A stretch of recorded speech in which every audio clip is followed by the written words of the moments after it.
Navy Blue Angels are, of course, always the main attraction. Yeah, and NBC7's military reporter Lea Sutton is a former Navy FA-18 pilot as well, and today she took a flight down memory lane, so to speak, with them. That had to be kind of scary, though. Not for you, but for all of us. Yeah, you had to enjoy it. Scary is not the word I would use You were at back all. at home. To be honest with you, Yeah. I really was back at home. It has been a few years since my days of flying F-18, so it was awesome strapping back into one today. Now, the hardest part for me was having to get in the back seat, but I knew that I would be in good hands with the Blue Angels. They are a fraternity of some of the very best pilots in the world.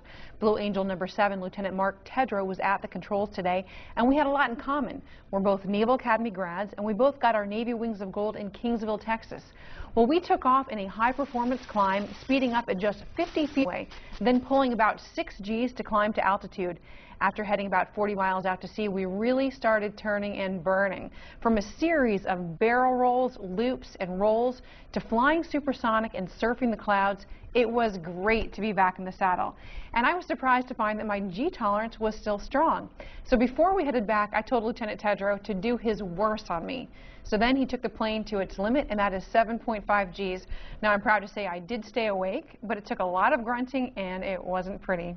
Lieutenant Tedrow and I had a blast together, and he's told me that he's proud to be serving on the team that inspired him to fly. The first time I saw the Blue Angels, I knew right then and there that I wanted to become a Navy fighter pilot, and you know, kind of went on with my career and always thought in the back of my mind I could become a Blue Angel, and kind of pursued it later on, and here I am 8 years later flying for the Blue Angels, so it's a dream come true for me.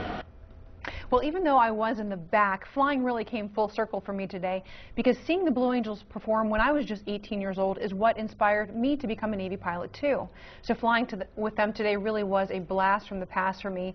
And you know, Christine and Catherine, they will be putting on a fantastic show this weekend at the Miramar Air Show. They always do. You know, you mentioned your G tolerance, so for us lay people, we're like, oh, is that how you guys can do it? But is that something you really can train and develop, or do you have to sort of be naturally good at it? Well, there are certain physiology factors that will make somebody better than others, and without going into the details of those, I will say that you can build your G tolerance partly through lifting weights, but partly just through being in the jet. So I was pretty excited to see that I still had it today. You sure did. Look at that big smile. You're smiling, having fun. That's great. All right. Well, thanks for sharing your expertise with us on it too. That's really cool.